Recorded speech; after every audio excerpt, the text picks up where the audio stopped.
Updated with Resignation News, Adam Rapoport, editor-in-chief of Condé Nast-owned Bon Appétit, resigned Monday at the end of a day of facing calls for his ouster after a photo of him in brownface surfaced online.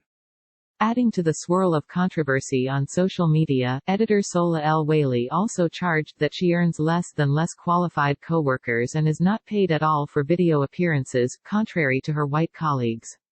She had called for Rapoport's resignation in her social media posts. I am stepping down as editor-in-chief of Bon Appétit to reflect on the work that I need to do as a human being and to allow Bon Appétit to get to a better place, Rapoport wrote on his Instagram account this evening.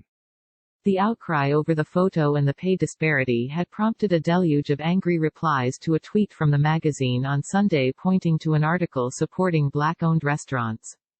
The photo appearing to show Rapoport in brownface was taken on Halloween in 2013 and posted on Instagram. It elicited comments at the time such as, "That was so dead on, I was afraid of you too last night." El-Waylly, assistant food editor and a chef and restaurateur, is of Bengali heritage.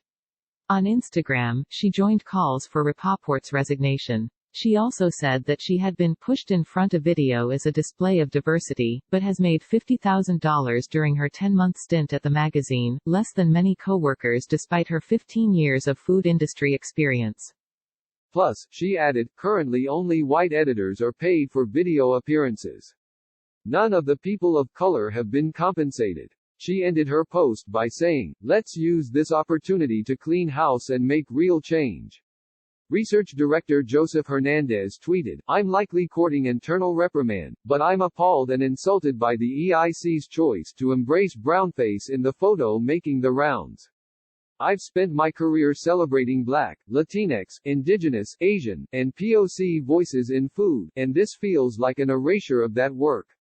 In a statement provided to Deadline, Condé Nast said, as a global media company, Condé Nast is dedicated to creating a diverse, inclusive and equitable workplace. We have a zero-tolerance policy toward discrimination and harassment in any forms. Consistent with that, we go to great lengths to ensure that employees are paid fairly, in accordance with their roles and experience, across the entire company. We take the well-being of our employees seriously and prioritize a people-first approach to our culture.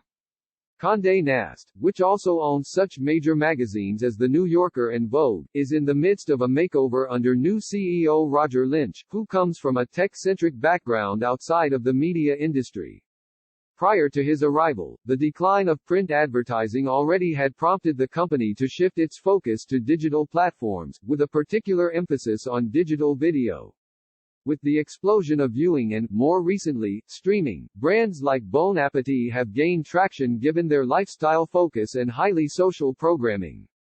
Condé Nast Entertainment is slated to pitch its video wares to digital advertisers during a virtual New Fronts presentation later this month. El-Waylly, who has run a popular, upscale diner in Brooklyn with her husband, also is a familiar presence to viewers of Bon Appétit shows like Pastry Chef's Attempt to Make.